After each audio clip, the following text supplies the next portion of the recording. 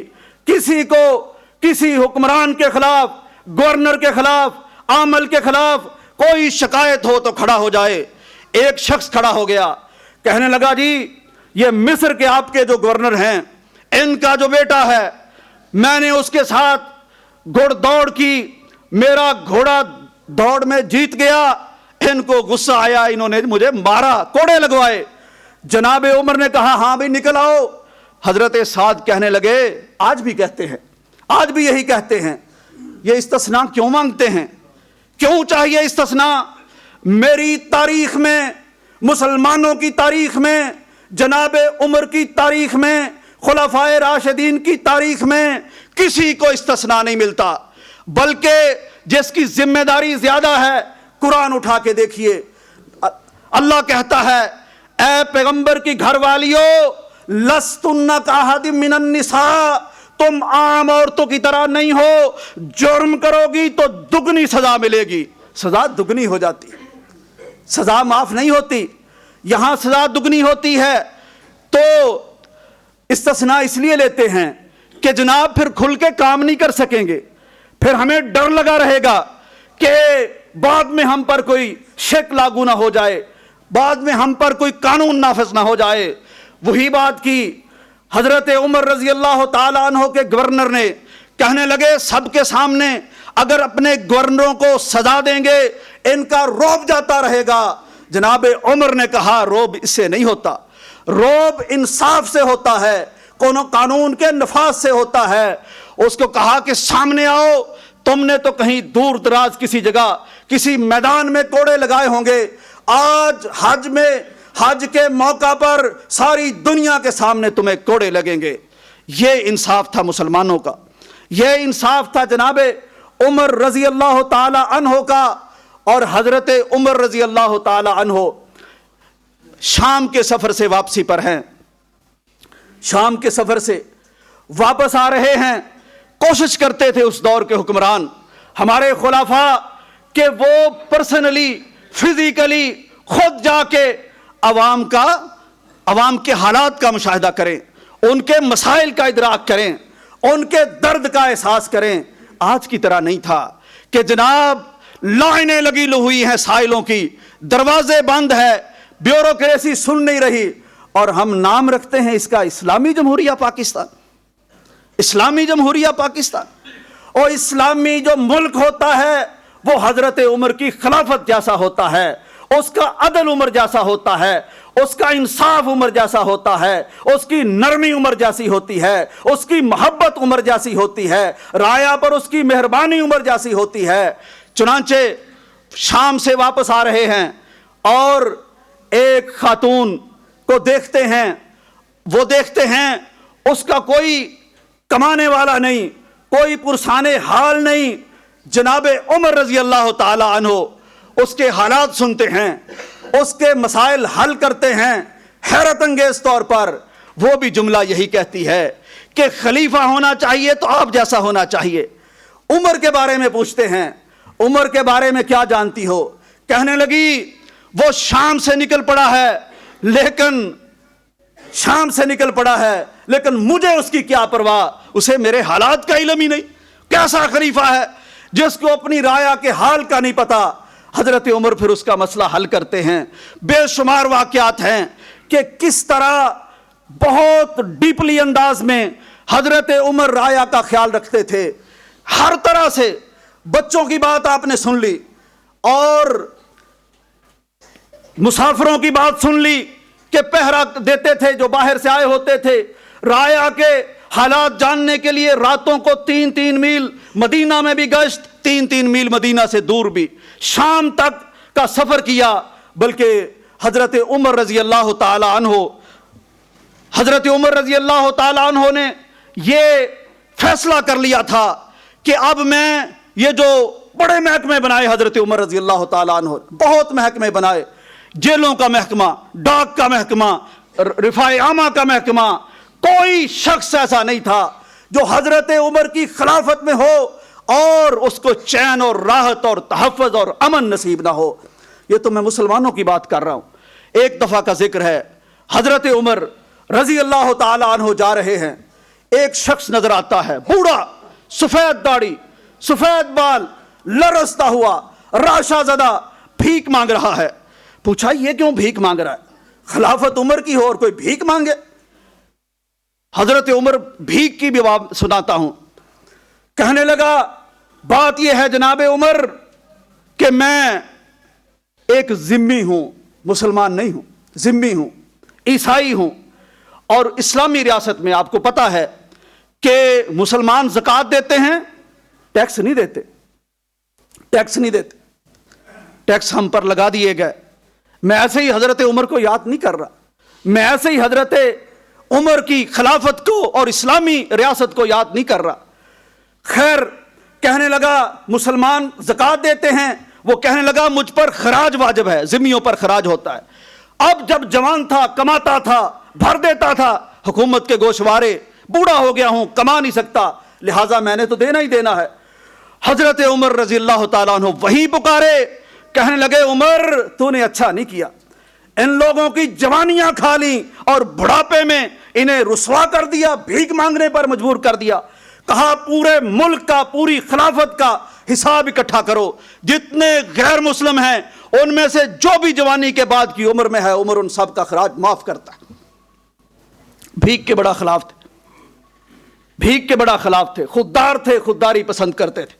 ایک دن دیکھا کچھ نوجوان ہیں مسجد نبوی میں لیٹے ہوئے ہیں, یہ بیٹھے ہوئے. اب مسجد نبوی میں بیٹھنا اور ریاض الجنہ میں جا کے بیٹھنا بڑی سعادت کی بات ہے, اللہ ہم سب کو لے جائے.